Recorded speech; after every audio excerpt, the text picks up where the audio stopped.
The wind howled through the empty streets as a door slammed shut.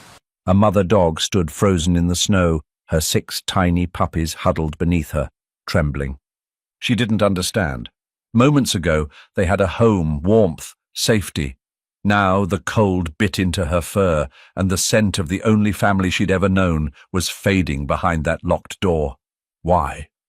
Her babies whimpered, their fragile bodies too weak to withstand the bitter winter. She had to keep them warm. She had to find food. She had to survive. But how could she, when the world had already turned its back on her? We'd love to hear from you. Where are you tuning in from today? Drop a comment and be part of this journey with us. The wind howled through the desolate streets, carrying the biting chill of a winter night. Snowflakes swirled in the darkness, covering the cracked pavement in a thick, unrelenting blanket. The dim glow of a single porch light flickered against the cold, barely illuminating the front of an aging house with peeling paint and shattered window panes. Inside, a man sat slumped in a battered armchair, an empty whiskey bottle clutched loosely in his calloused hands. His name was Frank Dawson, a once-respected mechanic whose life had crumbled beneath the weight of loss, addiction, and his own anger. The house, much like Frank himself, was a hollow shell of what it used to be. The high-pitched yelps of tiny creatures interrupted his drunken haze. Frank growled in frustration, his bloodshot eyes narrowing at the pile of golden fur curled up in the corner of the room. The mother dog, Luna, lay protectively over her 6 newborn puppies, their tiny bodies pressed against her for warmth. They whimpered softly, their fragile forms trembling against the freezing air that seeped through the cracks of the dilapidated home. Frank had found Luna as a stray a few months ago. At first, she had been a companion, a warm presence in a life otherwise consumed by alcohol and regret. But when she gave birth, the whimpering, the constant movement, the demands for food, it was too much. He never wanted them. He never asked for them. Now, in his drunken stupor, the noise grated against his nerves like nails on a chalkboard. He staggered to his feet, the room spinning around him as he muttered curses under his breath. "Shut up!" he slurred, kicking over an empty beer can. But the pups kept crying. His patience snapped. In a violent burst of rage, he grabbed Luna by the scruff of her neck. She let out a startled yelp, scrambling to protect her babies. But his grip was like iron. The puppies, sensing danger, shrieked even louder. "Out!" Frank bellowed, his voice hoarse with years of whiskey and cigarette smoke. With a forceful shove, he dragged Luna to the front door, flung it open, and threw her out onto the icy porch. One by one, he snatched up the whimpering puppies and tossed them after her. They landed in the snow, their tiny bodies sinking into the cold, their cries piercing through the silence of the night. Luna scrambled to her feet, barking frantically, her body quivering from fear and cold. She tried to rush back inside, but Frank slammed the door shut. For a moment, everything was still. Then, the sound of a lock clicking into place. Luna pawed at the door, whimpering. She nudged it desperately with her nose, but it wouldn't budge. Inside, she could hear Frank cursing, the clinking of another bottle, the sound of him collapsing back into his chair. He wasn't coming back. She turned to her babies, who lay huddled together in the snow, their tiny bodies barely moving. The wind howled around them, cutting through her golden fur like a blade.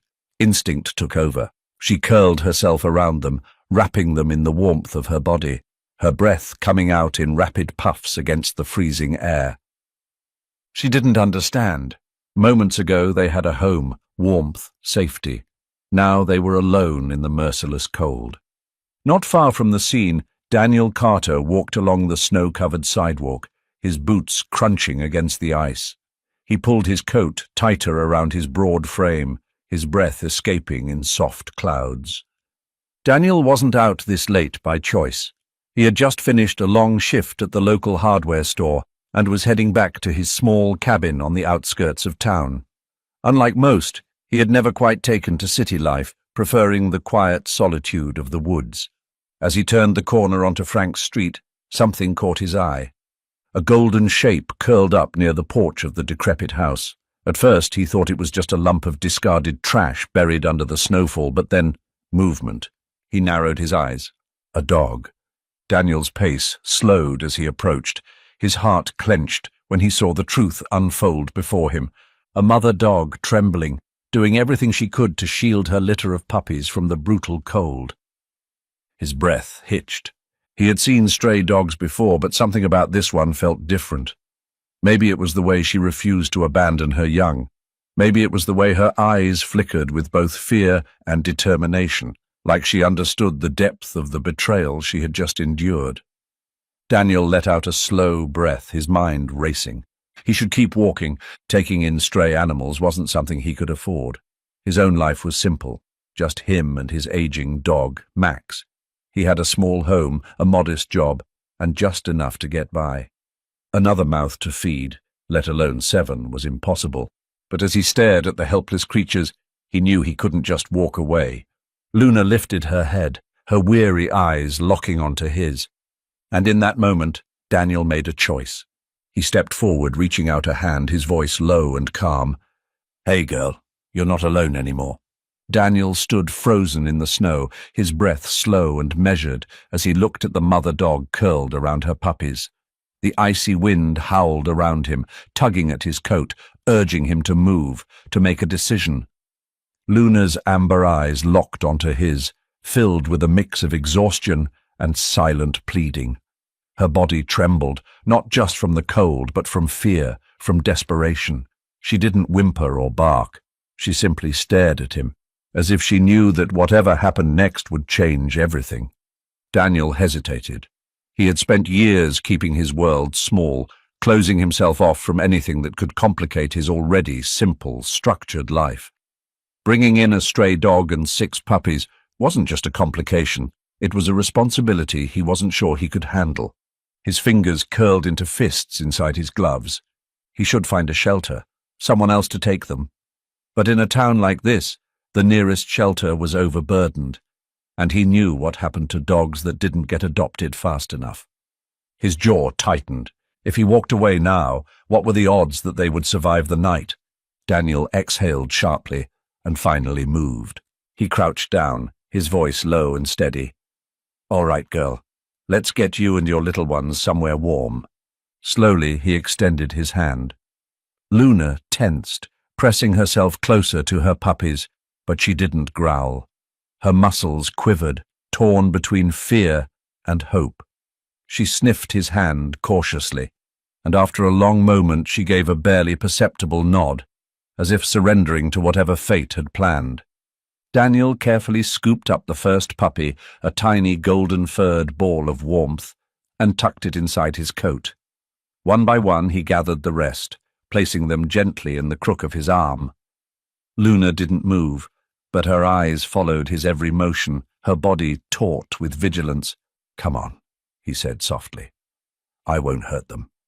As if understanding, Luna slowly stood, shaking off the accumulated snow from her back. When Daniel turned to walk away, she followed. By the time Daniel reached his truck, his arms were stiff from holding the squirming puppies against his chest. He placed them carefully on the passenger seat, wrapping them in an old flannel jacket he kept in the back. Luna hesitated before jumping into the cab beside them, curling protectively around her litter once more. Daniel started the engine, the truck groaning against the cold before roaring to life. He turned the heat up as high as it would go, glancing at Luna from the corner of his eye. "You don't look like a stray," he muttered. "How the hell did you end up with a guy like Frank?" Luna didn't answer, of course. But as the warmth slowly filled the truck, she let out a long, weary sigh, resting her head against her paws. Daniel pulled out of the driveway, the house of Frank Dawson disappearing into the snowy darkness behind him. Homecoming. Daniel's cabin sat on the outskirts of town, nestled between towering evergreens. It wasn't much, just a 2-bedroom house with a wood-burning stove and a fenced-in backyard. But it was his. It had been his refuge for years, a quiet place where no one asked too many questions. The porch light flickered as he parked in the driveway. Through the window he could see Max, his old Irish setter, lifting his head from his favorite spot near the fireplace. Daniel sighed. "This is going to be interesting." He turned to Luna. "Let's hope my old man in there doesn't mind a few guests." Inside, the warmth of the cabin was a stark contrast to the icy night outside. Daniel placed the puppies on a thick blanket near the stove before turning to Luna. She lingered near the door, her body still tense with uncertainty. Max let out a low, questioning bark and slowly padded over. His once bright red coat had dulled with age, and a patch of white fur covered his muzzle. He sniffed the air, his deep brown eyes studying Luna and her pups with a mix of curiosity and caution. Luna lowered her head slightly, watching him just as intently, but she made no aggressive moves, just a quiet, guarded stance. "Easy, buddy," Daniel murmured to Max, scratching behind his ears. "They're staying for a while." Max sniffed the air again, then let out a soft huff, seemingly deciding they weren't a threat. He turned and trotted back to his usual spot near the fire, curling up once more. Daniel let out a breath he hadn't realized he was holding. "Well, that's one problem down." He glanced at Luna, who was still standing near the doorway. The hesitation in her eyes was clear. She wasn't sure if this place was truly safe yet. Daniel knelt down and patted the space near the fireplace. "Come on, girl. You're not out in the cold anymore." Luna hesitated for another few seconds, before finally stepping forward, circling around the puppies and settling down beside them. A familiar face. As the fire crackled, Daniel sat down on the old couch, rubbing his hands together. The reality of the situation was starting to sink in. He had brought 7 extra mouths into his home. He didn't have the means to care for them forever, and even if he wanted to, he knew he wasn't the kind of guy who could suddenly become a dog rescuer. "I need a plan," he muttered. He would have to call someone, maybe a rescue group, maybe one of the local vets. But as he watched Luna licking her pups, something nagged at the back of his mind. There was something familiar about her. The way she moved, the shape of her face, it sparked something deep in his memory. Daniel frowned, rubbing a hand over his stubbled jaw. Where had he seen her before? And then it hit him. Years ago, back when he was still trying to recover from his own demons, he had visited a veterans therapy center that used service dogs to help soldiers suffering from PTSD. There had been a particular golden retriever that stood out to him, a dog with deep amber eyes just like Luna's. He sat forward, his pulse quickening. "No way," he murmured. Could it really be her? Was Luna more than just a stray? Daniel sat at the worn wooden table in his cabin, a steaming mug of coffee cradled between his hands. The warmth from the fire crackled in the background, but his thoughts were far from the cozy room. His eyes kept flickering toward the golden retriever curled up near the hearth, her puppies nestled close against her belly. Luna. That name felt familiar in a way he couldn't quite explain. Ever since he brought her in, something about her had been gnawing at his mind, like an old memory just out of reach. And then it struck him. He had seen her before. A name from the past. With renewed urgency, Daniel pulled out his laptop from a shelf and powered it on. The slow hum of the device filled the quiet cabin as he typed into the search bar. Veteran PTSD Service Dog Program, Golden Retrievers. Dozens of articles popped up, but one caught his eye. A report from a few years ago about a therapy program that had been shut down due to lack of funding. He clicked on the link, his heart pounding. As he scrolled through the page, an old photo made him freeze. A group of veterans stood together, some in wheelchairs, others with haunted eyes, all with service dogs at their sides. And among them, a golden retriever with the same warm amber eyes as the dog currently sleeping in his home. His breath caught in his throat. Luna had been a therapy dog. He clicked through more pages, piecing the story together. The program had been a lifeline for soldiers struggling with PTSD, providing them with service dogs trained to sense anxiety attacks, calm nightmares, and offer comfort during difficult moments. The retrievers, with their gentle nature, had been particularly effective. Luna, the same Luna now lying by his fire, had been one of the best. Her records were still archived in an old database. According to the files, she had originally belonged to a veteran named Mark Holloway, who had suffered from severe PTSD after returning from deployment. Luna had been assigned to him, offering companionship and support, helping him rebuild his life. But then, the program had shut down. Funding had dried up, and the dogs had been auctioned off to various bidders. Some had found good homes, others, like Luna, had not. Daniel clenched his jaw. She had gone from saving lives to being sold like an object, passed from home to home until she ended up with Frank Dawson, a man who had thrown her and her babies into the freezing cold without a second thought. The thought made Daniel's blood boil. He glanced at Luna, who stirred in her sleep, her body twitching slightly as if caught in a dream. What had she been through before she got here? A growing bond. He had thought he was done with attachments, done with letting anyone, human or animal, get too close. The past had taught him that caring too much only led to loss. But Luna and her pups, they had changed something in him. They needed him. And if he was being honest with himself, he needed them too. Max, his old Irish setter, had sensed it before he did. The once lonely dog now curled up beside Luna and the puppies, as if standing watch over them. He had accepted them into their home without hesitation. Daniel sighed, running a hand over his face. What the hell was he supposed to do now? He couldn't keep all 7 of them. His life wasn't set up for that. But the thought of giving Luna up after everything she'd been through, after everything she'd done, felt wrong. A weather alert. Daniel picked it up and read the message. Blizzard warning in effect.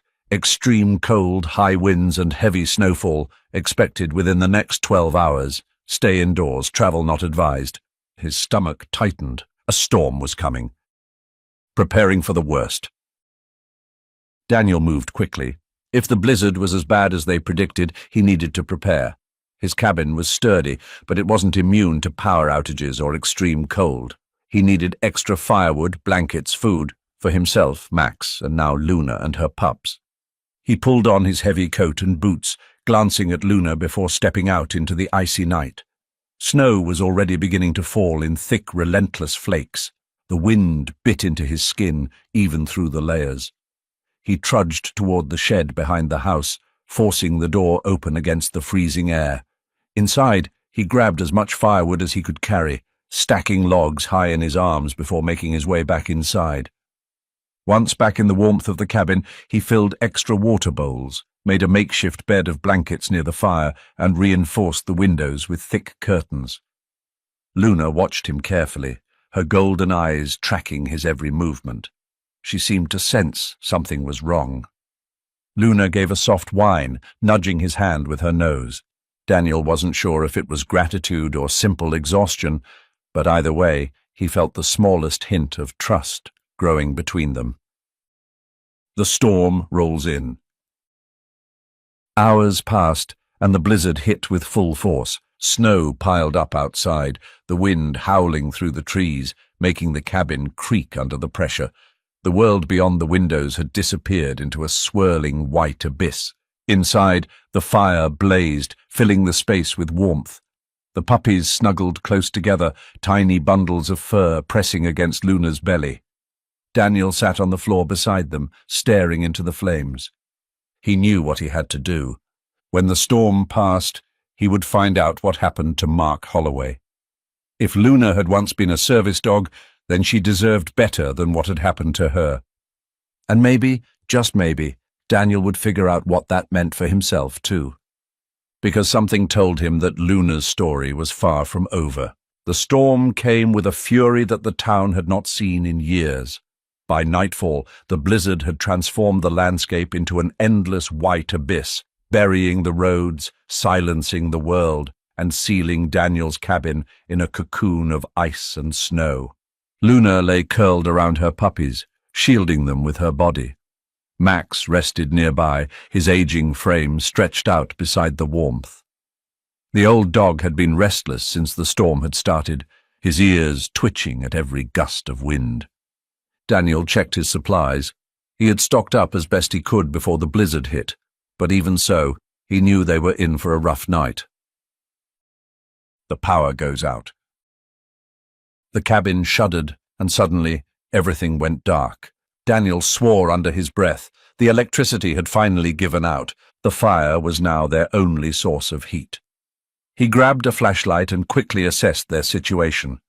Without power, the cabin would grow dangerously cold by morning. The storm was still raging outside. There was no way he could make it into town for help. His stomach tightened. He had been through worse in his life, but he wasn't alone this time. There were 6 fragile lives depending on him. He turned back toward the fireplace and added more wood, coaxing the flames higher. The storm outside raged on, but for now, they were safe, or so he thought. A desperate search in the blizzard. Hours passed, and Daniel struggled to keep the warmth inside the cabin. He draped old blankets over the doorways to trap the heat, checking on Luna and her pups every few minutes. Then it happened. A tiny, pitiful whimper came from the corner of the room. Daniel turned, his stomach dropping. Charlie, the smallest of Luna's pups, was missing. The little golden-furred pup had been the weakest of the litter, but also the most curious. He must have wandered too far from Luna's warmth, searching for food. But now, Daniel's heart pounded. He grabbed his flashlight and began searching the cabin, but Charlie was nowhere to be found. Then he saw it. The door leading outside was slightly ajar. Charlie had somehow gotten out. Luna realized it at the same time he did. With a sharp, panicked bark, she bolted toward the door. "No! Luna, wait!" Daniel shouted. But it was too late. She charged out into the storm, disappearing into the blinding snow. Daniel didn't hesitate. He grabbed his thickest coat, wrapped a scarf around his face, and threw open the door. The moment he stepped outside, the storm hit him like a wall. The wind howled so fiercely that he could barely keep his balance. Snow swirled violently around him, making it impossible to see more than a few feet ahead. He took a deep breath and forced himself forward. The race against time. "Luna!" Daniel's voice was almost swallowed by the storm. His boots sank into the deep snow as he pushed forward, scanning the ground for paw prints. But the wind was too strong. It had already begun covering any traces of movement. Luna had vanished. Daniel's mind raced. If Luna kept searching blindly, she would freeze before she ever found Charlie. And Charlie, he was just a puppy. Alone in this storm, he wouldn't last more than an hour. A surge of desperation ignited inside him. He had survived war zones, disasters, and the worst of what life had thrown at him. He was not going to let that puppy die out here. He kept moving, his breath coming in short, sharp gasps against the freezing air. The snow was merciless, tearing at his exposed skin. His gloves were already stiff with cold, and his legs burned from trudging through the drifts. Then, a bark. Faint, but distinct. Luna. Daniel turned toward the sound, forcing his way through the storm. Through the swirling snow, he saw her, a golden blur, digging frantically near a fallen log. Daniel pushed forward, his legs numb, his lungs burning. As he got closer, he saw what had made Luna panic. A tiny shape was barely visible under a mound of snow. Charlie. He had collapsed in the storm. Luna whimpered, her paws scraping desperately at the snow, trying to reach him. Daniel didn't waste another second. He dropped to his knees, digging with his bare hands, ignoring the pain in his fingers. Charlie's small body was ice cold. His fur was coated in frost, and his tiny chest barely moved. Daniel's heart stopped. "No," he breathed. "No, no, no, come on, buddy, stay with me." He wrapped Charlie in his coat, pressing him against his chest, hoping his body heat would revive the pup. Luna whined, nudging Charlie with her nose, her entire body trembling. Daniel knew they had seconds left before the cold took them all. He had to get back, but the storm was getting worse. His vision blurred from the snow lashing against his face. His limbs felt heavier, the cold threatening to drag him down. And then something moved beside him. Max's final mission. A familiar bark rang out through the storm. Daniel turned. Max, the old setter, had followed him into the blizzard. Even in the worst of conditions, Max had somehow tracked them down. His deep brown eyes locked onto Daniel's, and despite his aging frame, he moved with purpose. Daniel felt something stir inside him, a deep, unbreakable bond.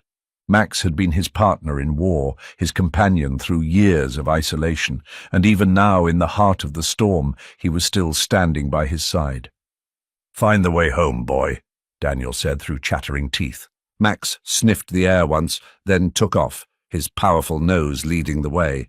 Daniel trusted him. Holding Charlie close, he followed Max's lead with Luna pressed against his side. Every step was a battle, but they kept moving, through the storm, through the darkness, until finally a faint glow appeared ahead. Daniel recognized it immediately. His cabin. They had made it. A life saved. Daniel burst through the door, gasping for air as the warmth hit him. Max collapsed beside him, exhausted but triumphant. Luna rushed to the fireplace, curling around Charlie, licking his tiny face desperately. Daniel didn't wait. He unwrapped the puppy from his coat and began rubbing his tiny body, trying to bring him back. "Come on, kid," he muttered, his hands moving in frantic motions. "Breathe." For a moment, nothing. Then a weak, shuddering breath. Charlie's tiny chest rose and fell. Luna let out a soft cry, pressing her face against him, her tail wagging weakly. Daniel slumped against the couch, his body aching, but his heart lighter than it had been in years. They had won this battle, but the storm was far from over. The storm had passed, leaving behind a landscape blanketed in thick, untouched snow. The once raging blizzard had given way to an eerie, frozen silence, interrupted only by the occasional creaking of ice-laden branches and the distant sound of a snowplow struggling to clear the main road. Inside the cabin, warmth had returned. The fireplace crackled steadily, filling the space with a golden glow. Luna lay curled around her puppies, keeping them close, while Max rested nearby, his old body still recovering from their harrowing night in the storm. Daniel sat at the table, hands wrapped around a cup of black coffee, his gaze flickering towards the sleeping dogs. The past few days had tested him in ways he hadn't expected. He had fought against the elements, against his own doubts, against the creeping loneliness that had clung to him for years. And yet, he wasn't alone anymore. The weight of that realization settled deep in his chest. But another thought soon followed. He couldn't do this forever. Luna and her puppies needed real care. Which was why, as soon as the roads were passable, he loaded them into his truck and set out for town. The vet clinic. The small veterinary clinic sat on the edge of town, its roof still covered in thick layers of snow. The sign above the door read, "Dr. Henry's Animal Care," a place Daniel had only visited a handful of times, mostly for Max's aging joints. As he stepped inside, the warmth of the clinic was a welcome contrast to the bitter cold outside. The scent of antiseptic mixed with the faint aroma of dog shampoo, and the walls were lined with posters about pet health and adoption. A receptionist looked up from her desk. "Daniel Carter, it's been a while." He nodded. "Got a bit of a situation." He gestured toward Luna and her pups, nestled in a crate he had lined with blankets. "Found them in the storm. Need to make sure they're all right." The woman gave a knowing smile. "Dr. Henry's with a patient, but I'll let him know. Have a seat." Daniel nodded and sat down in the waiting area. Luna remained alert but calm, her head resting on her paws as she kept a watchful eye on the room. Minutes passed before the sound of approaching footsteps drew Daniel's attention. But instead of the usual vet, an older woman with greying auburn hair and kind, knowing eyes stepped into the room. And the moment her gaze landed on Luna, she froze. Her breath hitched. One hand came up to cover her mouth as her eyes shone with recognition. "Oh my God," she whispered. "Luna?" A past reunited. Daniel straightened. "You know her?" The woman, still visibly shaken, turned to him. Yes, I trained her." She took a tentative step closer, her voice thick with emotion. "I was part of the program at the Veteran Therapy Center. Luna was one of our best dogs. She was special." Daniel's stomach tightened. He had suspected Luna had a deeper history, but to see someone react this way, confirmed what he had already begun to piece together. The woman turned to Luna, kneeling carefully. "Do you remember me, sweet girl?" For a moment, Luna simply stared at her. Then something shifted in the dog's eyes. Recognition. Luna lifted her head, ears perking up slightly, her body relaxing in a way Daniel hadn't seen before. Then, slowly, she stood and took a step toward the woman, her tail wagging just slightly. The woman choked back a sob, running a gentle hand over Luna's golden fur. "You do remember, don't you?" Daniel cleared his throat. "I'm guessing you're Clara." Daniel exhaled. "She ended up in the hands of a man who shouldn't have had her. I found her on the street, abandoned with her puppies." Clara's expression darkened. That poor girl. She deserved so much better. Daniel nodded. "That's why I brought her here. I wanted to make sure she's healthy and figure out what comes next." Clara hesitated before speaking. "There's something you should know. The therapy center is reopening." Daniel's eyebrows lifted in surprise, and she continued. "We found new funding and we're bringing back the program, and we need good dogs. Dogs like Luna." A difficult choice. Daniel's gut tightened. He had spent days convincing himself that he was only a temporary stop for Luna and her puppies, that they needed more than what he could give them. And now, here was a woman who knew Luna's true purpose, offering her something Daniel couldn't, a real home, a real future. But as he glanced at Luna, now lying beside her pups, a new thought hit him like a hammer. She wasn't just a therapy dog anymore. She was a mother. Would she even want to leave her puppies behind? Clara must have seen the conflict in his expression because she said gently, "Daniel, I know this isn't easy, and I don't want to take her away from something she loves. But Luna has a gift, one that can change lives, and the center, it could give her a real purpose again." Daniel exhaled, rubbing a hand over his face. "I get that, but she's not the same dog she used to be. She's got a family now." Clara looked at the puppies and nodded. "You're right, and I won't force anything, but maybe we can figure something out. We have a foster program for service dogs who have litters. She wouldn't have to be separated from them too soon." Daniel thought about it. It wasn't a bad option. The center would ensure the puppies had homes, and Luna could transition back into the life she once knew, if that was what she wanted. But a part of him didn't want to let her go. Not yet. A promise to think. Dr. Henry finally emerged from the exam room, nodding towards Daniel. "Let's take a look at your new family, shall we?"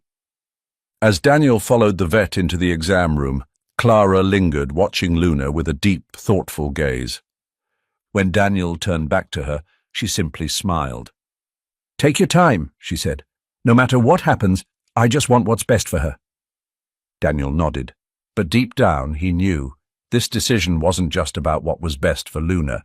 It was about what was best for both of them. And for the first time in a long time, Daniel realized he might not be ready to say goodbye. The first hints of spring had begun creeping into the frozen landscape, but Daniel hardly noticed. His focus had been entirely on the 6 growing puppies, their once fragile bodies now sturdy and playful. The warmth of the cabin, which had once seemed so empty, now overflowed with energy.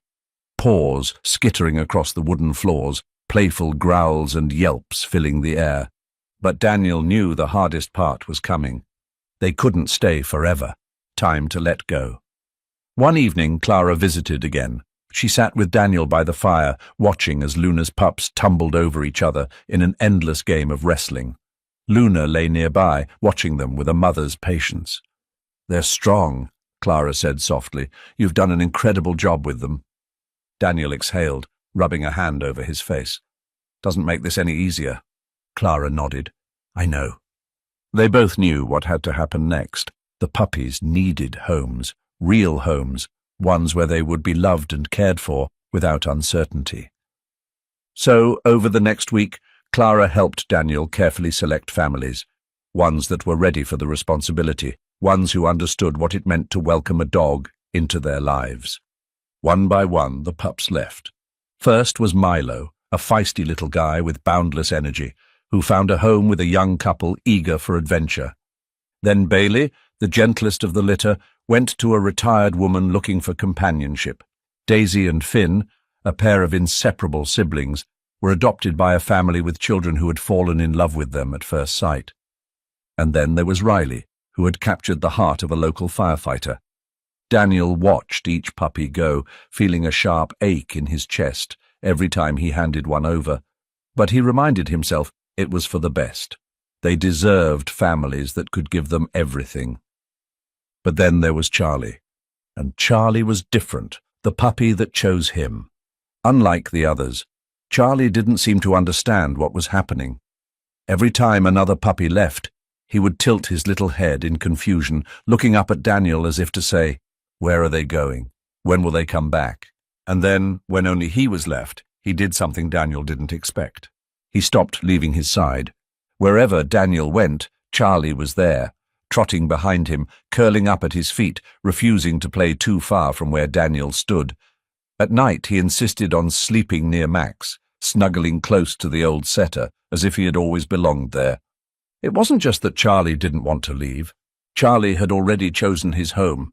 Max seemed to understand it too.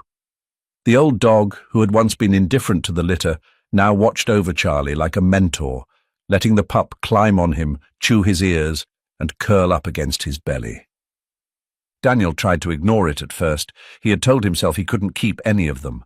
But one night, as he sat alone by the fire, he felt a soft nudge against his leg. Charlie looked up at him, those small, trusting eyes filled with quiet certainty. And Daniel knew. He let out a slow breath, running a hand through Charlie's soft fur. "All right, kid," he murmured. "You win." Charlie wagged his tiny tail, as if he had known all along. "What about Luna?" The next time Clara visited, Daniel broke the news. "I'm keeping Charlie." Clara simply smiled. "I figured as much." Daniel chuckled, shaking his head. "Guess I never really had a choice, huh?" But then Clara's expression turned more serious. She glanced toward Luna, who was lying near the window, watching the world outside. "She's still young," Clara said carefully. "She still has so much to give. The center could really use her, Daniel. She could help people, just like she used to." Daniel felt his chest tighten. He had known this conversation was coming. Clara had been patient, never pushing. But the truth was clear.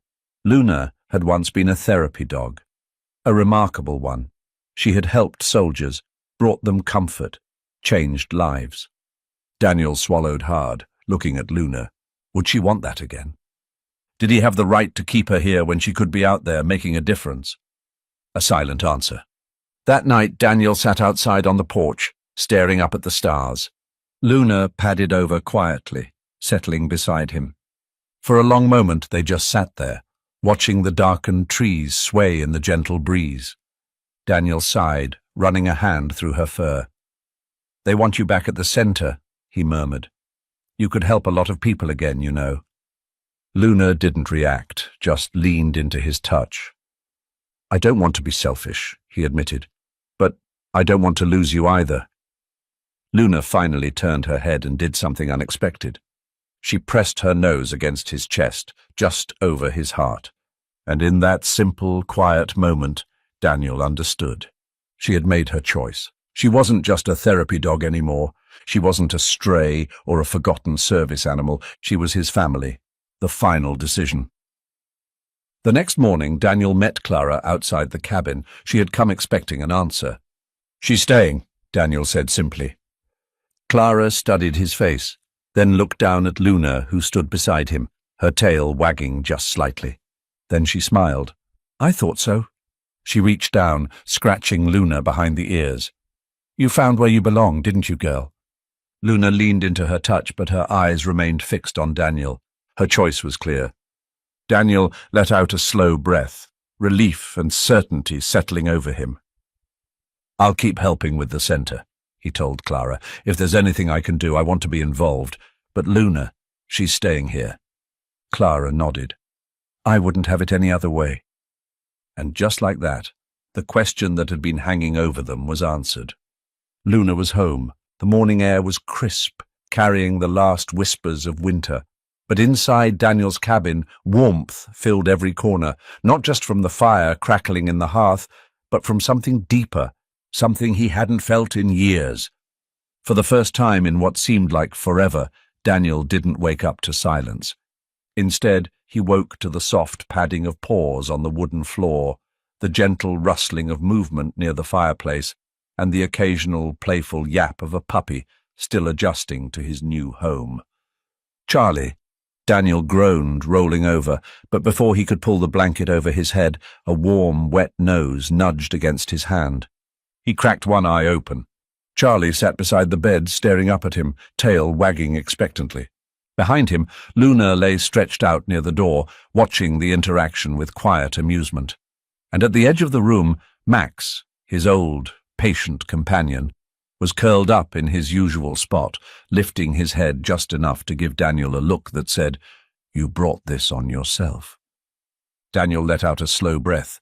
This wasn't just temporary anymore. This was his family now, and somehow that realization didn't scare him the way it once might have. Adjusting to the new normal. As the days passed, Daniel found himself falling into a rhythm. Luna had settled in completely, no longer carrying the wary caution of a dog waiting to be abandoned again. She moved through the house with confidence, claiming her spot by the fireplace, patrolling the yard as if she had been meant to live there all along. Charlie, on the other hand, was a ball of chaos. If there was something to chew, he chewed it. If there was something to climb, he climbed it. And if there was something he wasn't supposed to do, he did it, twice. Daniel had never had a puppy before. He was quickly learning that no matter how tired he was, Charlie had energy to spare. But Max, despite his age, had taken Charlie under his wing. The old setter tolerated the pup's endless enthusiasm with a patience Daniel could only admire. When Charlie got too rough, Max gently corrected him. When Charlie tried to steal food, Max gave him a firm but non-threatening growl. And when the little pup wore himself out, Max let him snuggle close, just like he had done with Daniel all those years ago. Daniel couldn't help but smile at the sight. Charlie wasn't just a puppy. He was part of the pack now. A home, not just a house. One afternoon, Daniel stood outside, gazing over the snow-covered trees surrounding the cabin. It had always been just him and Max out here. But now, the yard was filled with life. Luna sat near the porch, alert and proud, her golden fur shining in the weak winter sunlight. Charlie dashed through the snow, tumbling over his own paws, before racing back toward Max, who, despite his best efforts, was being dragged into a clumsy game of chase. Daniel leaned against the railing, watching them. For so long he had convinced himself he didn't need anyone, that he was better off alone. But now he saw the truth. His loneliness had never been a choice. It had been a habit, a wall he had built to protect himself from losing anything or anyone again. But Luna had knocked that wall down. She had taught him something he didn't even realize he had forgotten. That home wasn't just a place, it was the ones you shared it with. The letter. That evening, as Daniel sat by the fire, he received a letter from Clara. She had written to tell him about the therapy center, how things were progressing, how new dogs were being trained, and how Luna's story had inspired other veterans to come forward and volunteer. At the bottom of the letter, Clara had written, "You didn't just rescue Luna, she rescued you too. And I think deep down you know that." Daniel let out a quiet chuckle, shaking his head. She wasn't wrong. He glanced over at Luna, who was watching him with her deep amber eyes, her tail thumping softly against the floor. She wasn't just a former therapy dog anymore. She wasn't just a stray he had taken in. She was his dog, his family, and he wouldn't have it any other way. The future. That night, as Daniel lay in bed, he heard the familiar sounds of his home, the crackling of the fire, the rhythmic breathing of the dogs, the soft padding of paws as Charlie shifted positions. For once he didn't feel the weight of emptiness pressing down on him. Instead, he felt something else, something lighter, something whole, a new beginning, a family. And for the first time in years, He wasn't alone anymore. The last traces of winter had melted away, replaced by the fresh scent of blooming wildflowers and the warmth of the sun filtering through the towering pines. The world around Daniel's cabin was alive again, and with it, so was he. For the first time in years, he felt like a man with a purpose. It had been months since the night he found Luna and her puppies, and life had taken a turn he never could have predicted. The once silent cabin was now filled with energy, movement, and companionship. And most surprising of all, Daniel wasn't just surviving anymore. He was living. A new mission. With Clara's encouragement, Daniel had finally stepped out of his comfort zone. He had agreed to volunteer at the therapy center, returning to a world he once thought he had left behind. The center had reopened with renewed funding and a fresh sense of purpose, offering veterans the healing that Luna and other service dogs had always been meant to provide. Daniel had never been the kind of man to talk about his own struggles, but working with others who had walked the same road, the same battles with trauma, isolation, and loss, he found that he didn't need to say much. Luna did most of the work. She moved through the center like she had never left, instinctively knowing who needed her most. Some veterans came in hesitant, guarded, unwilling to acknowledge the pain they carried. But Luna had a way of breaking through those barriers. Sometimes all it took was the way she rested her head against someone's knee, as if to say, "I see you, you're not alone." And Daniel? He had become a bridge, helping connect these men and women to the healing power of dogs like Luna. But while he had embraced his new path, he never expected trouble to come looking for them. The man who lost her. One afternoon, as Daniel finished up a training session, a voice he never wanted to hear again cut through the air. Well, looks like she landed on her feet.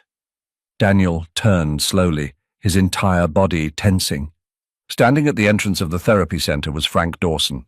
The man's once unruly beard had been trimmed, his clothes were cleaner, and he didn't look as drunk as he had the night he threw Luna and her pups into the snow. But the cold glint in his eyes, that hadn't changed. Frank's gaze landed on Luna, who had stopped in her tracks, ears pinned back in discomfort. "That's my dog," Frank said, stepping forward. "Didn't think I'd find her here, but I'm glad I did. She's worth something, huh?" Daniel's hands curled into fists. He had spent months helping Luna feel safe, giving her the life she deserved. There was no way in hell he was letting this man take her. "She's not yours," Daniel said, his voice dangerously even. Frank smirked. "Yeah, 'cause last I checked I had the papers. You just stole her." Daniel saw red. Before he could say anything, Clara stepped in.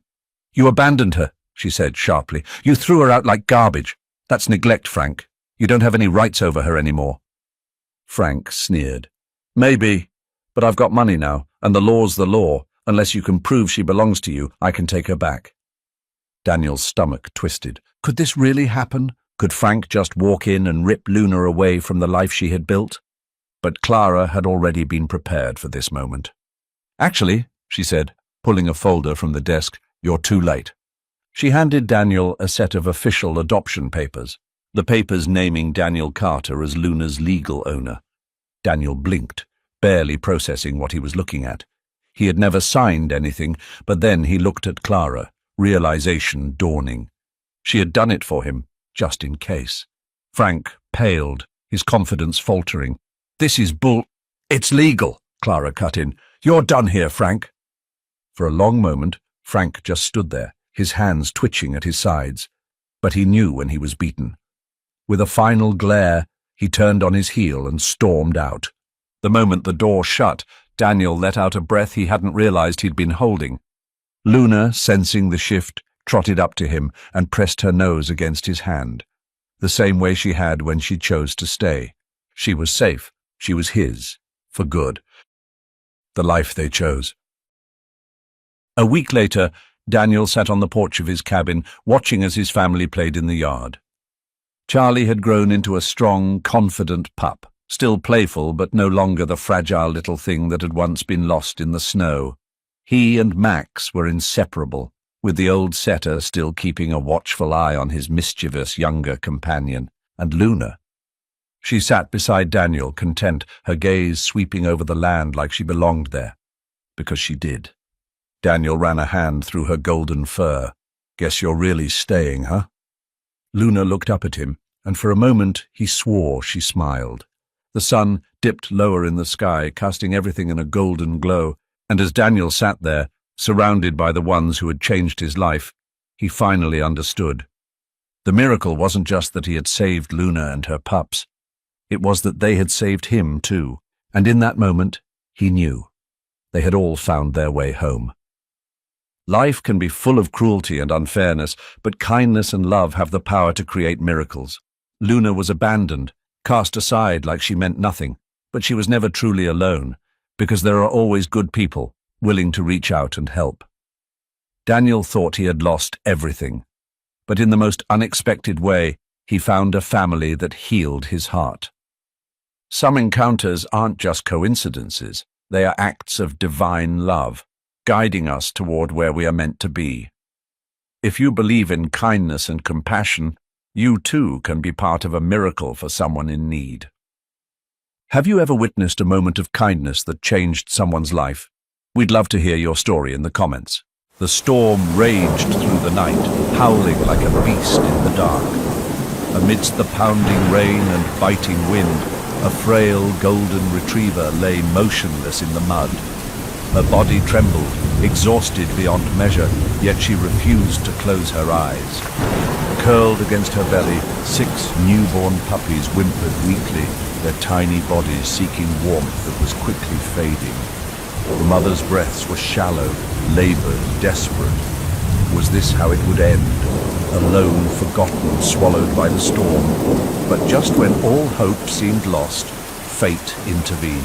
The storm had been relentless for hours, tearing through the small town like an unchained beast.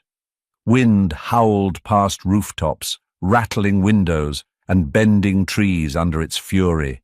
Rain poured in endless sheets, drenching the streets and swelling the rivers that lined the outskirts of town. The power had flickered twice in Evelyn Carter's home, and she had pulled a blanket over her shoulders, hoping the storm would pass before she had to leave work for the night. But now, as she drove through the near-empty streets, the storm seemed determined to hold its grip. Then, out of the corner of her eye, she saw something, a shape just beyond the road, near the edge of the trees. At first, it was nothing more than a dark smudge against the sodden earth. But as she drew closer, the shape took form. A dog. Evelyn's breath hitched. It lay motionless in the mud, its golden fur matted and darkened by rain and dirt. Even from the driver's seat, she could tell something was wrong. Her heart pounded as she pulled the car to the side of the road, tires skidding slightly on the wet pavement. The moment she stepped out, the wind and rain hit her like a wall. Cold seeped through her clothes instantly, but she barely noticed. She moved toward the dog with cautious urgency, her boots sinking into the soaked ground. As she neared, details became clearer. The dog's chest rose and fell in weak, uneven breaths. Its body was unnaturally still, save for the occasional shudder of exhaustion. And then, a whimper. Evelyn froze. It wasn't from the dog. Her eyes scanned the ground, and then she saw them. Huddled against the mother's side, barely visible against the mud, were 6 tiny puppies. Their fur was damp, their bodies trembling.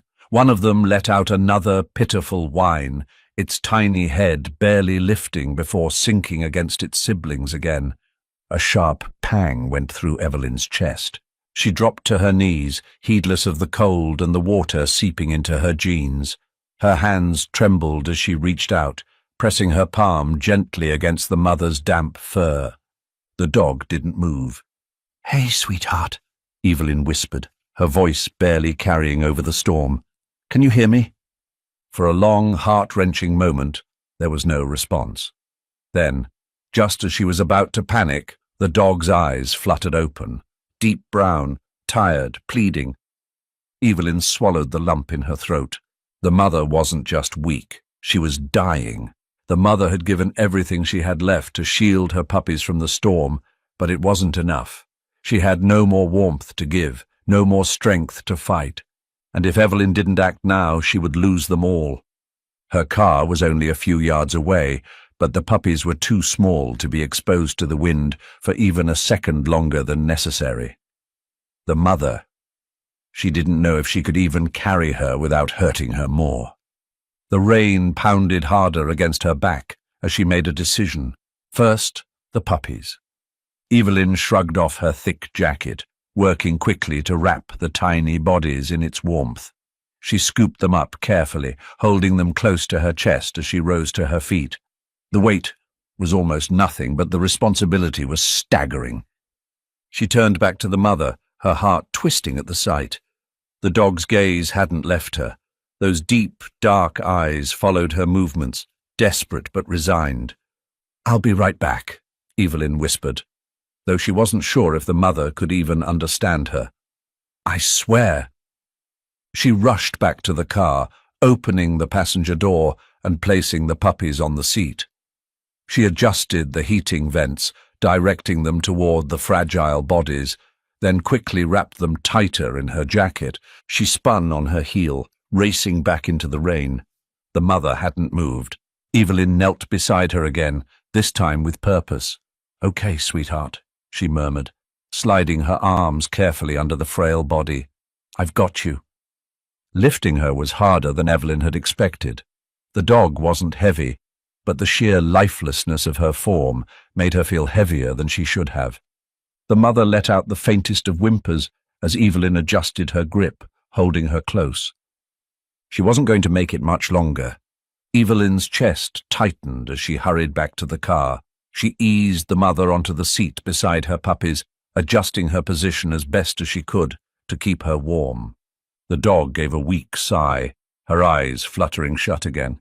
"No, stay with me," Evelyn pleaded, touching her face gently. "I need you to hold on, okay?" No response. The fear clawed at her, but she didn't let it take hold. Instead, she shut the door, hands trembling as she fumbled for her phone. She scrolled to the only name that mattered right now, Dr. Caleb Mason. The phone rang, once, twice, then finally, "Evelyn, I need your help," she gasped. "Now." She didn't wait for a response. She threw the car into gear and tore down the road, her only thought, "Please let me be fast enough." The drive home felt agonizingly slow. Evelyn's knuckles turned white against the steering wheel, her heart pounding against her ribs as she stole glances at the passenger seat. The golden retriever mother lay motionless, her damp fur leaving dark stains on the worn upholstery. Her breathing was shallow, barely noticeable beneath the hum of the car's heater. Tucked beneath Evelyn's jacket, the 6 tiny puppies squirmed weakly, their fragile bodies still trembling from the cold. She cranked up the heat, hoping it would be enough to warm them. But deep down she knew warmth alone wouldn't be enough. "Just hold on," she whispered, not knowing whether she was speaking to the mother, the puppies, or herself. The rain pounded against the windshield as she turned onto her street, her tires skidding slightly on the slick pavement. She pulled into her driveway and barely remembered shutting off the engine before she was out of the car, moving purely on instinct. With careful urgency, she lifted the mother dog first, her body limp and unsettlingly light.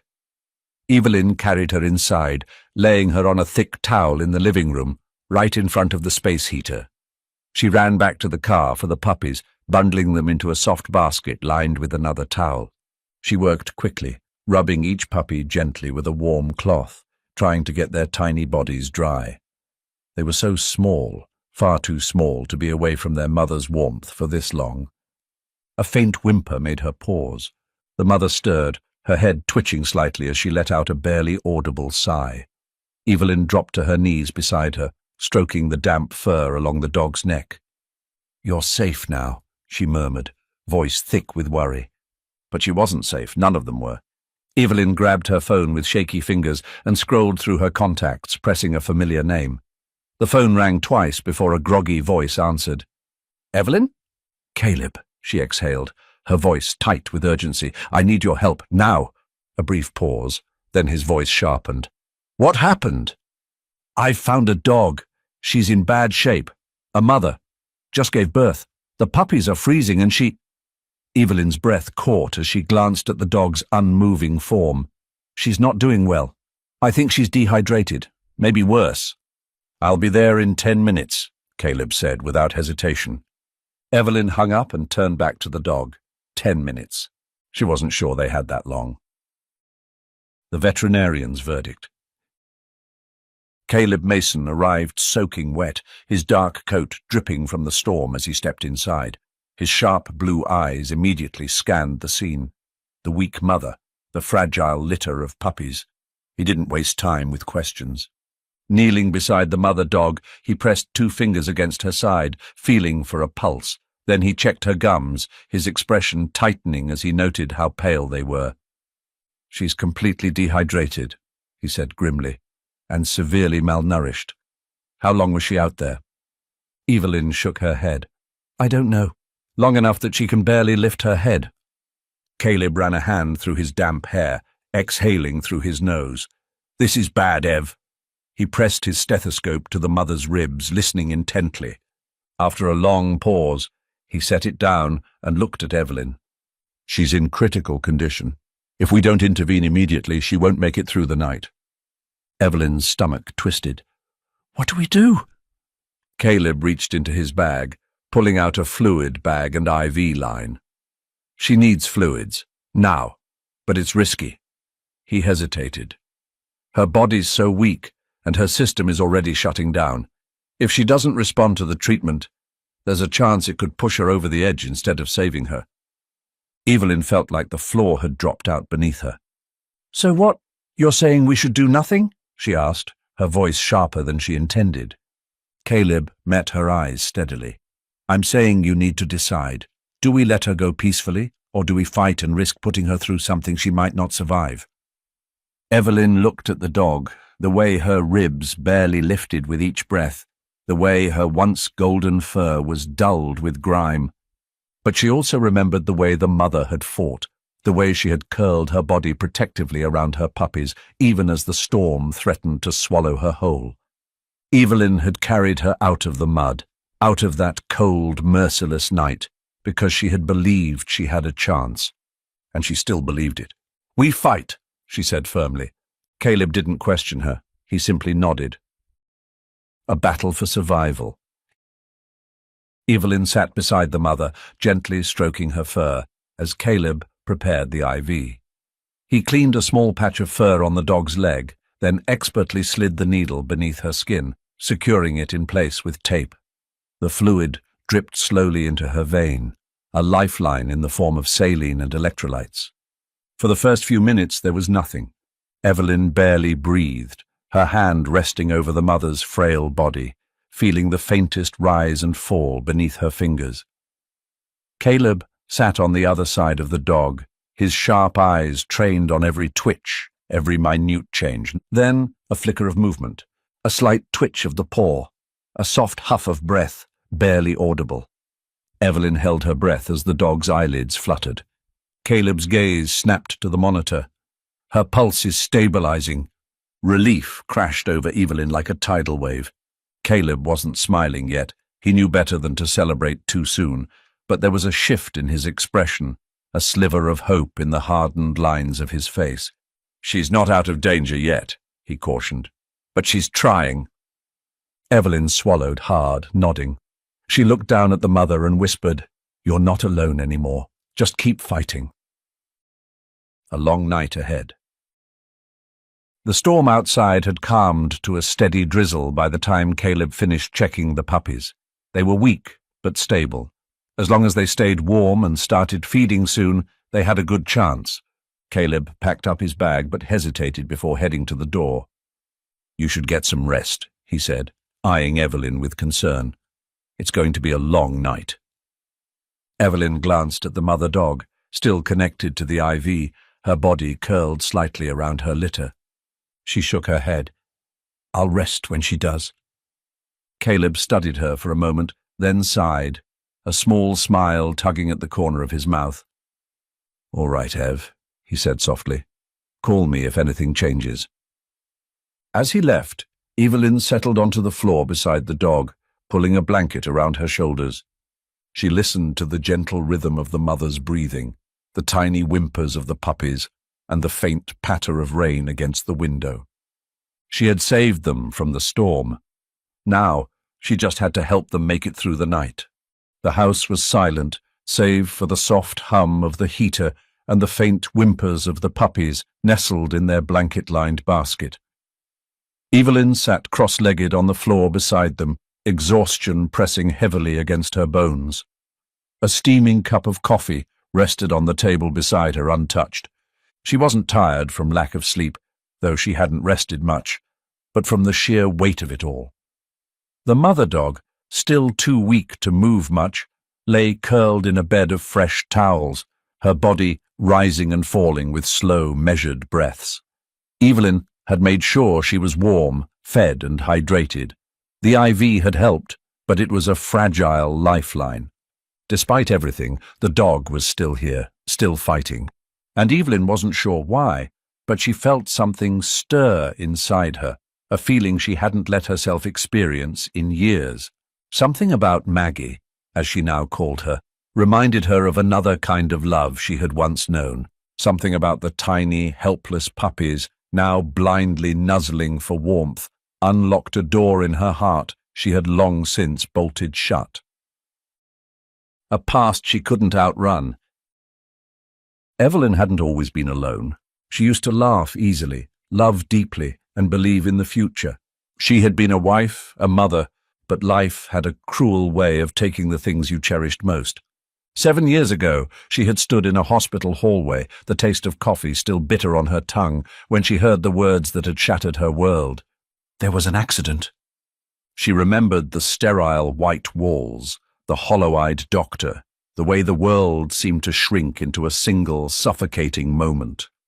Her husband, Daniel, and their 6-year-old daughter, Lily, had been on their way home from a weekend trip when a truck driver, half asleep at the wheel, veered into their lane. There had been no time to react. The impact had been instant, the wreckage unforgiving, and just like that, her family was gone. Evelyn had spent months drowning in grief, barely functioning, drifting through life in a haze of what-ifs and never-agains. Friends and family had tried to help, but their voices blurred into the background of her sorrow.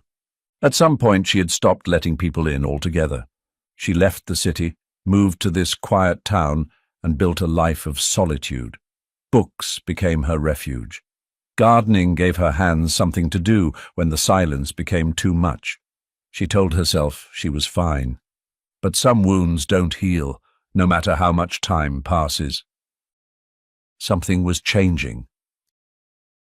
Evelyn blinked, pushing the memories back down, grounding herself in the present. The rain had finally stopped, leaving the world outside in a heavy, damp stillness. The storm had passed, but its remnants clung to the trees, the earth, and, most of all, the creatures she had rescued. Maggie let out a weak whine, shifting slightly in her makeshift bed. Her dark brown eyes opened, scanning the room, unfocused at first, then landing on Evelyn. For a moment, neither of them moved. Then Maggie did something that nearly broke Evelyn's heart all over again. She lifted her head, just barely, her muscles trembling from the effort, and reached out with her tongue, gently licking the nearest puppy. The gesture was weak, but filled with love. Evelyn let out a breath she hadn't realized she was holding. Maggie wasn't just surviving, she was trying. Despite everything she had been through, she still had something left to give. And Evelyn, for the first time in years, felt an ache in her chest that wasn't just grief. It was something softer, something that made her reach forward, resting a gentle hand on Maggie's head. "You're a good mama," she murmured. "You didn't give up on them." Maggie let out a slow exhale, her body relaxing just a little more under Evelyn's touch. Evelyn swallowed past the lump in her throat. She glanced at the puppies, their tiny bodies now safely nestled against Maggie's warm belly. They needed names. She hesitated for only a second before reaching for a pen and paper. scribbling down the first names that came to her. Charlie, Bella, Max, Daisy, Finn, Lulu. She said each name aloud, softly, watching the way the puppies twitched in response to her voice. For years, she had lived in a house that had been too quiet. Now, the silence had been replaced by tiny heartbeats, soft whimpers, the rhythmic sound of Maggie breathing. And somehow, that silence didn't feel so empty anymore. A decision made.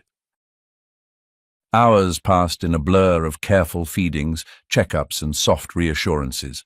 Maggie was still weak, but she was more alert now, her eyes tracking the movement of her puppies, her ears twitching when Evelyn spoke. At one point, Caleb called to check in. "She's doing better," Evelyn reported, unable to keep the relief from her voice. "Still weak, but she's fighting." "That's a good sign," Caleb said, a hint of approval in his tone. "And you? Have you slept at all?" Evelyn hesitated, glancing at the couch she had abandoned hours ago. "A little." It was a lie, and Caleb knew it, but he didn't push. After they hung up, Evelyn returned to her spot on the floor. She watched Maggie, watched the way she curled protectively around her pups, despite the pain she must have been in. And in that moment, Evelyn knew. She couldn't just walk away from them when this was over. She didn't know what the future held, but one thing was clear. She wasn't letting Maggie and her puppies go through it alone. For the first time in a long time, Evelyn wasn't just existing. She was choosing to fight for something again. The days blurred into one another, a cycle of exhaustion, worry, and fragile hope. The house, once a quiet sanctuary, had become a place of constant movement. Soft whimpers in the night, the hum of a space heater, the rhythmic ticking of a clock counting down the fragile hours. Maggie was still alive, but barely. Despite the IV fluids and the warmth of Evelyn's home, her recovery was slow. She was still weak, unable to stand, barely able to lift her head for more than a few moments. Every breath she took was shallow, and her ribs were still too prominent beneath her golden fur. And then there were the puppies, 6 tiny bodies, too small, too fragile, too dependent on a mother who could barely care for them. Evelyn had never done this before. She had taken in stray cats when she was younger, helped an injured bird once, but this was different. These puppies needed her for everything: warmth, food, comfort. And so she learned, through sleepless nights. The first night had been the worst. Evelyn sat on the floor beside the basket where the puppies lay nestled together, their tiny whimpers filling the room. Maggie, still too weak, could barely lift her head to acknowledge them. She had tried. God, she had tried. But her body had been pushed too far, and though she let out soft whines of distress, she simply couldn't feed them. So Evelyn took over. She had bought puppy formula, tiny bottles meant for newborns, and one by one she fed them. It was slow, delicate work, holding each puppy just right, making sure they latched onto the rubber nipple, coaxing them to drink tiny drops at a time. Some were eager, lapping up the formula hungrily. Others were weaker, needing more time, more patience. By the time she had finished, it was nearly morning. She had barely closed her eyes for an hour before the soft cries started again, and so the cycle repeated. Feed them, keep them warm, check on Maggie. She barely left their side, afraid that if she did, something would go wrong. An unexpected visitor. 3 days into this new reality, Caleb showed up unannounced. Evelyn barely had time to wipe the exhaustion from her face before she opened the door, only to find him standing there, a bag of takeout in one hand and a cup of coffee in the other. She blinked at him. "You look like hell," Caleb said bluntly, pushing past her before she could argue. Evelyn let out a tired laugh, rubbing at her eyes. "Gee, thanks." Caleb placed the food and coffee on the counter before turning to look at Maggie. The veterinarian in him immediately switched on, his gaze assessing, scanning, calculating. "She's still weak," he noted. "Any improvement?" Evelyn shrugged. "She drinks water on her own now, small amounts." That's something. Caleb knelt beside Maggie, checking her gums, her pulse, her temperature. His expression remained unreadable. She's fighting, he finally said. Evelyn sat heavily onto the couch, running a hand through her tangled auburn hair. She exhaled sharply. I feel like I'm doing everything I can, and it's still not enough. Caleb turned to her, really looking at her now. She wasn't just tired, she was drained, emotionally and physically. You don't have to do this alone, Ev. Evelyn stiffened. I can handle it. I know you can, Caleb said, his voice softer now, but that doesn't mean you have to. She looked away, pretending to be busy straightening a blanket. She wasn't used to people worrying about her, not anymore. Signs of hope. By the fifth night, Maggie made her first real sign of progress. Evelyn had just finished feeding the puppies again, cradling Lulu, the smallest, against her chest. The house was dimly lit, the only sounds the occasional sigh of wind outside and the rhythmic breathing of tiny creatures.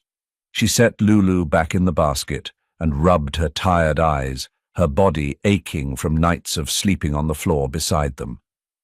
Then movement. At first, she thought she had imagined it, but then Maggie shifted, her frail body trembling as she really tried to lift herself. Evelyn held her breath. It was slow, shaky, painful, but after several heart-pounding moments, Maggie pushed herself onto her elbows. Her breath came in soft, weak huffs, but then, with deliberate effort, she moved forward and pressed her nose against the basket. The puppies stirred. Then, to Evelyn's complete shock, Maggie did something she hadn't done since that first night in the storm. She licked them. It was small, just a soft brush of her tongue against Daisy's tiny head. But it was everything. Evelyn felt her throat tighten. "You're still in this, aren't you?" she whispered.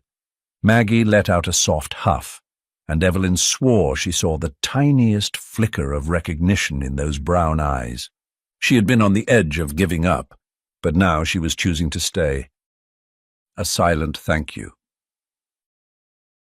That night, Evelyn finally let herself rest, truly rest. She curled up on the floor beside Maggie, her body too tired to move to her bed. The heater hummed softly, casting a gentle warmth through the room. Just as she was slipping into that half-conscious state, she felt something warm press against her hand. At first, she thought it was one of the puppies, but then she opened her eyes.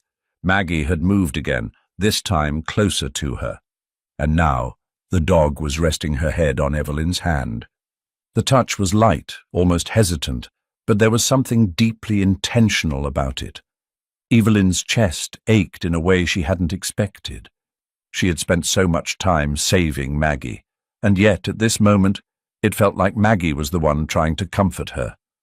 A silent thank you, a whispered "I see you." Evelyn let out a soft, unsteady breath, then curled her fingers slightly, just enough to let Maggie know she wasn't alone either. And for the first time in a long time, she let the exhaustion pull her under, feeling just a little less alone herself. Maggie was standing again. It had taken days of careful nursing, nights spent whispering soft reassurances, and Evelyn had begun to doubt if she'd ever see this moment. But now, there she was.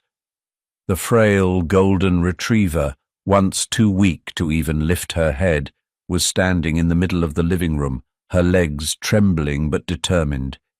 Evelyn held her breath, watching as Maggie took her first few unsteady steps toward the water bowl. The puppies, nestled together in their blanket-lined basket, let out soft whimpers. But for once, they weren't the only ones fighting to survive. Maggie was choosing to live. It was then that a thought struck Evelyn, something she had pushed aside in the chaos of keeping her alive. Where had Maggie come from? A trip to the clinic. The next morning, with Maggie strong enough to walk short distances, Evelyn made a decision. "We're going to see Caleb," she told the dog, rubbing her ears gently. It's time to find out who you really are. Bundling the puppies into a travel crate lined with blankets, she guided Maggie into the car. She was still thin, still moving carefully, but there was life in her eyes now, a stark contrast to the defeated dog Evelyn had found in the storm. When they arrived at the clinic, Caleb was already waiting outside, arms crossed, watching as Evelyn carefully helped Maggie out of the car. His expression softened as he took in the dog's progress. "Well, look at you," he murmured, crouching down as Maggie sniffed his outstretched hand. "Someone's feeling a little better." "She's eating, walking, even cleaning the puppies a bit," Evelyn said. "But I need to know where she came from, if she has a family looking for her." Caleb's face darkened slightly, as if he already suspected where this was going. "Let's scan her," he said simply. A chilling discovery. Inside the clinic, Caleb led Maggie to an exam table while Evelyn sat nearby, the puppies asleep in the crate beside her. Caleb retrieved the microchip scanner, a small handheld device that read, "Embedded identification chips in pets." As he passed it over Maggie's shoulder blades, the device let out a soft beep. She had an owner. Evelyn's stomach tightened. Caleb turned to his computer, typing in the registration number. Evelyn watched as his expression shifted from neutral to something colder. "What?" she asked, nerves prickling her skin. Caleb exhaled sharply. "Her registered owner is a man named Derek Hudson." Evelyn had never heard the name before. "And?" Caleb hesitated. Then slowly he turned the screen towards her. The name wasn't what caught Evelyn's attention. It was the flagged warning in red text beneath it. "Under investigation for multiple cases of animal abuse." Her fingers clenched against the edge of the table. "You're telling me Maggie belonged to a man who's being investigated for abuse?" Caleb nodded grimly. "Looks like it. There have been reports, several actually. Neglect, overbreeding, abandonment. It's not confirmed, but if the allegations are true," he sighed, looking at Maggie. "She didn't just get lost, Ev. She was dumped." Evelyn's blood boiled. She looked at Maggie, her ribs still visible, her body still healing, and the 6 tiny lives she had fought to protect. This wasn't a case of an owner searching desperately for a lost pet. This was a monster who had used Maggie until she was no longer useful, then discarded her like trash. Her hands shook with anger. "Can we report him?" "We can try, but—" Caleb exhaled. "The problem is, legally, he still owns her. If he wants to, he can claim her back." Evelyn's stomach turned. "Over my dead body. A battle worth fighting." As soon as she got home, Evelyn started making calls. First to the local animal control office, then to a nearby rescue group that had experience handling cases like this. What she found only made her angrier. Derek Hudson was known to authorities, but because he hadn't been convicted, he still had legal ownership of Maggie.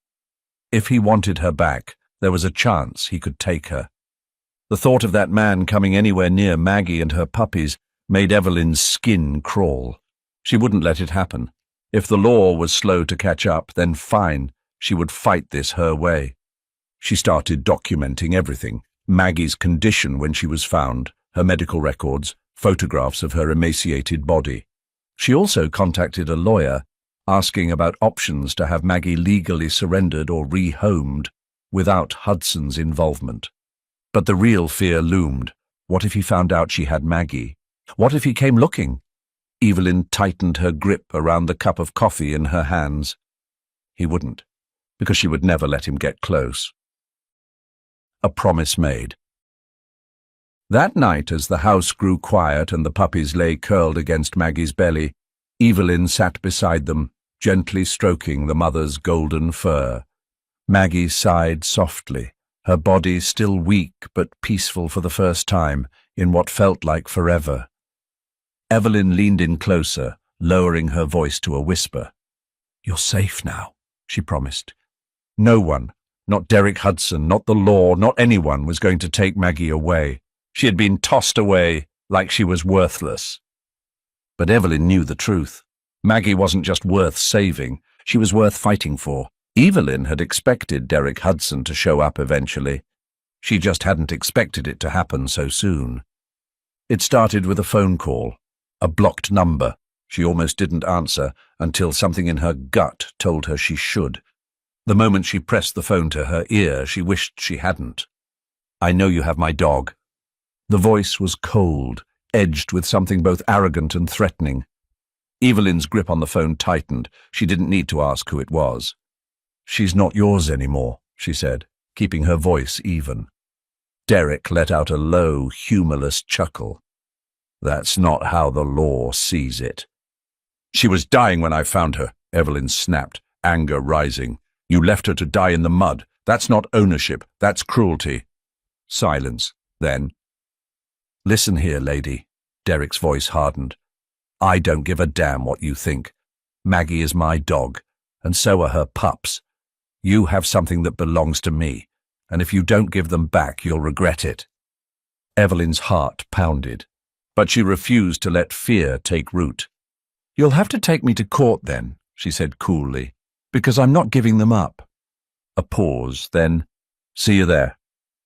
The call ended, leaving nothing but the hum of silence and the sound of Evelyn's own racing heartbeat. Preparing for war. Evelyn sat at the kitchen table, staring at her phone, anger and fear warring inside her. Then she called Caleb. "Derek Hudson just called me," she said as soon as he answered. Caleb swore under his breath. "What did he say?" "That he's coming for Maggie and the puppies." A long silence. Then we'll be ready. Gathering the troops. The next morning, Evelyn and Caleb met with a local animal welfare lawyer, a woman named Rebecca Langley, who specialized in cases just like this. She didn't mince words. "Legally, Derek has a case," she admitted, flipping through the files Evelyn had compiled. "The chip still lists him as the registered owner, and in the eyes of the law, pets are considered property." Evelyn's stomach twisted. "So you're saying he could actually win?" Rebecca leaned back in her chair. "Not necessarily. You have strong evidence, medical records proving neglect, photographs of Maggie's condition, the fact that she was abandoned. If we build a case proving he's unfit, a judge could rule against him." "But we need more," Caleb cut in. "More pressure, more support." Rebecca nodded. "We need the community involved." Evelyn frowned. "What do you mean?" Rebecca folded her hands on the desk. "People get away with this kind of abuse because it happens quietly. If we make noise, if we show that people care about Maggie's story, it'll be a lot harder for Derek to walk away clean." Evelyn didn't hesitate. "Then let's make noise." The town takes a stand. Within days, Maggie's story spread. Evelyn wrote a post on the local community board, detailing everything: how she found Maggie, the condition she was in, how Derek wanted her back. The response was immediate. People were furious. Comments poured in, strangers offering support, others sharing their own stories of neglected animals, demanding that the system not let another abuser win. Then it grew bigger. A local news station picked it up, interviewing Evelyn outside the veterinary clinic. Caleb stood beside her, arms crossed, backing up everything she said. "This is about more than just Maggie," Evelyn told the reporter, holding one of the puppies close to her chest. "This is about stopping people like Derek Hudson from getting away with this." The reporter nodded, then turned to Caleb. "As a veterinarian, do you believe Maggie would be safe if returned to her previous owner?" Caleb didn't hesitate. "No," he said firmly. "Maggie was found on the brink of death. The puppies wouldn't have survived another night. No animal deserves that." The interview aired that evening. By morning, a petition to block Derek from reclaiming Maggie had over 2,000 signatures. Evelyn felt something she hadn't in a long time: hope. Courtroom showdown. The courtroom was cold. Evelyn sat at the plaintiff's table, her hands clenched in her lap, while Derek Hudson sat across from her, looking smug and entirely unbothered. The judge glanced between them. "Miss Carter, you claim Mr. Hudson abandoned this dog. Mr. Hudson, you claim she is still legally yours. We'll begin with testimony." Derek smirked, leaning back. "Your Honor, this woman stole my dog." Evelyn gritted her teeth, but Rebecca was ready. "Your Honor," she said smoothly, "let's talk about what ownership means." She laid out everything: Maggie's condition, the medical records, the evidence of abuse allegations. Then came the real blow. "We have over 5,000 signatures from concerned citizens who believe this animal should not be returned to her abuser," Rebecca continued.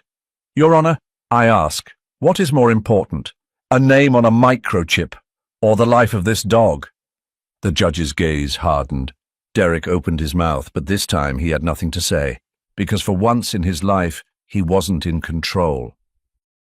The verdict. The judge's ruling came that afternoon. Maggie and her puppies will remain in Miss Carter's custody. Furthermore, an investigation into Mr. Hudson's treatment of animals will proceed immediately. Evelyn's heart nearly gave out. She turned to Caleb, who was already grinning. "You did it, Ev." Evelyn looked at Maggie, her golden fur soft again, her puppies curled against her side, safe and warm. "No, we did. Something more." That evening, as Evelyn stood outside her house staring up at the stars, Caleb stepped beside her. He didn't say anything at first, then softly, "You really should get some sleep." Evelyn let out a breathless laugh. "I will. Eventually." A pause, then Caleb's voice dropped, quieter now. "You know I'm proud of you, right?" Something in Evelyn's chest tightened. She turned to face him, meeting those sharp blue eyes that had been there through every step of this fight. For the first time in a long time, she didn't feel alone. And as Caleb reached for her hand, just briefly, just enough to let her know he was there, she let him. The courtroom decision should have brought relief, and in many ways it did. Maggie and her puppies were safe. The law was on their side. Derek Hudson had left the courthouse that day with a face like thunder, but there was nothing he could do now. Maggie was no longer his, she was Evelyn's.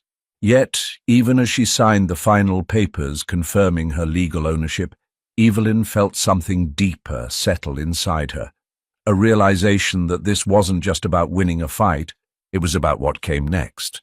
She had promised to fight for Maggie, but now she had to figure out what it meant to keep her. Finding homes. Evelyn had always known she couldn't keep all the puppies. 6 newborns would be too much, and they deserved homes where they would be loved, spoiled, and cherished. So she did what she had to. She put up carefully written adoption posts, making sure only the right people would see them. There would be no careless handoffs, no uncertainty, only homes that were safe, warm, and full of love. Applications poured in. Families came to visit, playing with the puppies, falling in love with their big, curious eyes and clumsy little paws. One by one, Evelyn watched them leave. Charlie, Bella, Max, Daisy, Finn. Each time it was bittersweet.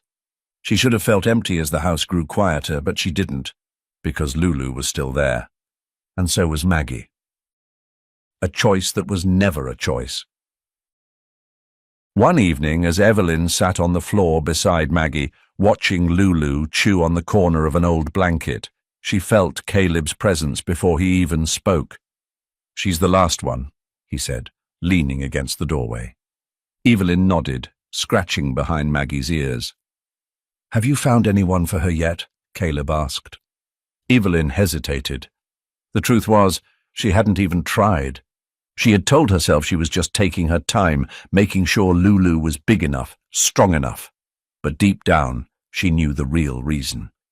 She looked at Maggie, whose warm brown eyes met hers with something gentle, knowing. "She was the smallest," Evelyn murmured, "the one I worried about the most, but she made it." Caleb crouched beside her, watching as Lulu pawed at Maggie's tail. She had a good reason to fight. Evelyn ran a hand over Maggie's back. I guess I did too. The words settled between them, unspoken, but understood. She had spent years building walls, convinced she would never find love again, never have a family again. But here she was, sitting in her living room, surrounded by proof that she had been wrong. She exhaled softly. She's not going anywhere. Caleb's smile was small but sincere. I figured. Not just a friend. The day Lulu was officially hers, Evelyn took her and Maggie on a walk through the small neighborhood, letting them explore without fear, without uncertainty. Maggie walked beside her, still a little thin but stronger than ever, her tail wagging lightly in the cool autumn air. Lulu trotted ahead, ears bouncing, still small but full of energy. It was the first time in a long time that Evelyn felt like she was exactly where she was supposed to be. And when they got home, Caleb was already waiting. He was leaning against the porch railing, coffee in one hand, watching them with an expression that made something soft and unfamiliar bloom in her chest. For so long, Evelyn had been afraid to let someone back in, afraid to love, afraid to lose. But looking at Caleb now, she felt something shift. Maybe she didn't have to do this alone. Maybe she didn't want to. Caleb set his coffee down and stepped closer.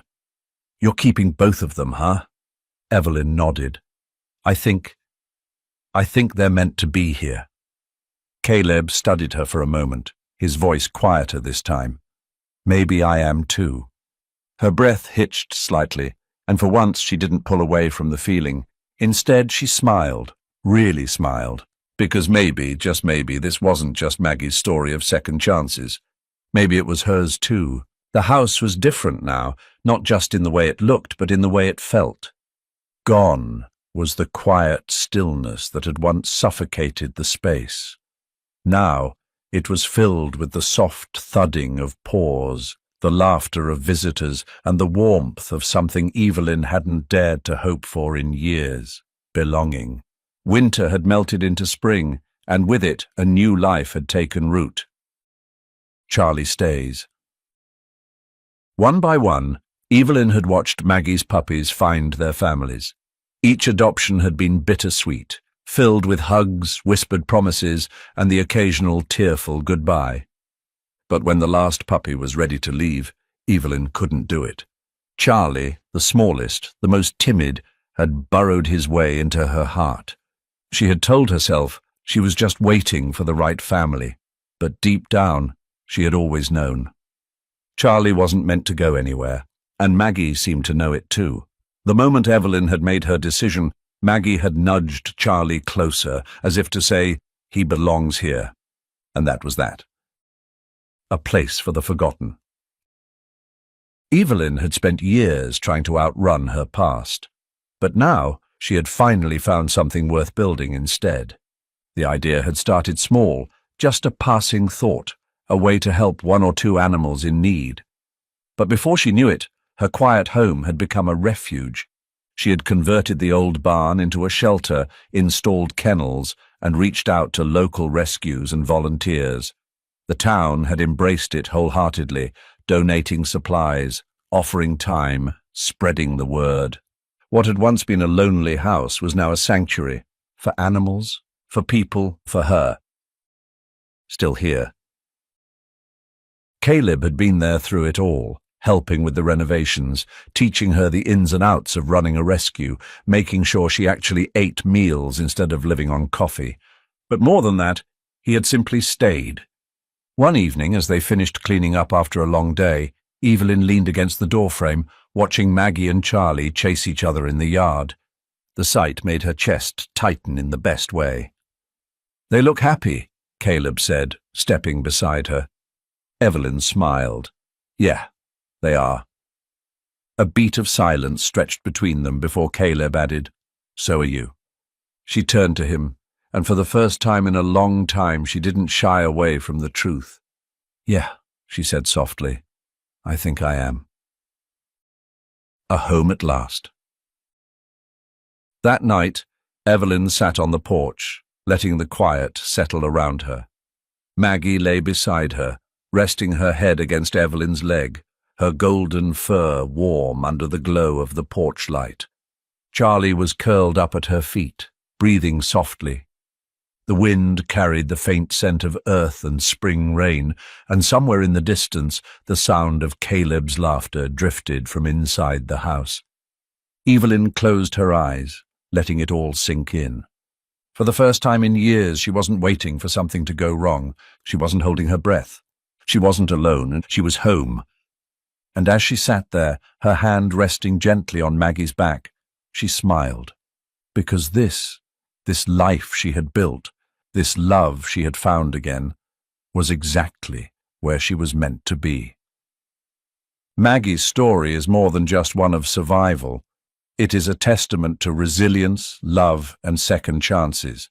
She was abandoned, left to die, but grace found her in the most unexpected way. She fought through pain, through exhaustion, because deep down she still had something to give.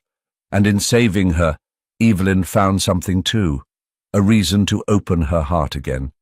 How many of us have felt abandoned, broken, or unworthy? How many times have we thought that our best days were behind us, that love and belonging were things meant for other people? But God has a way of leading us to exactly where we need to be.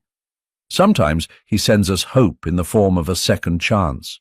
Sometimes that second chance has 4 paws and a wagging tail. Maggie didn't just find a home.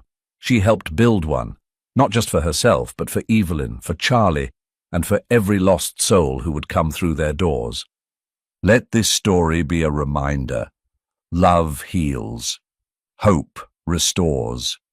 And no one, human or animal, is ever truly beyond saving. May God bless you and all those who find their way home. If this story touched your heart, share it. You never know whose life you might change.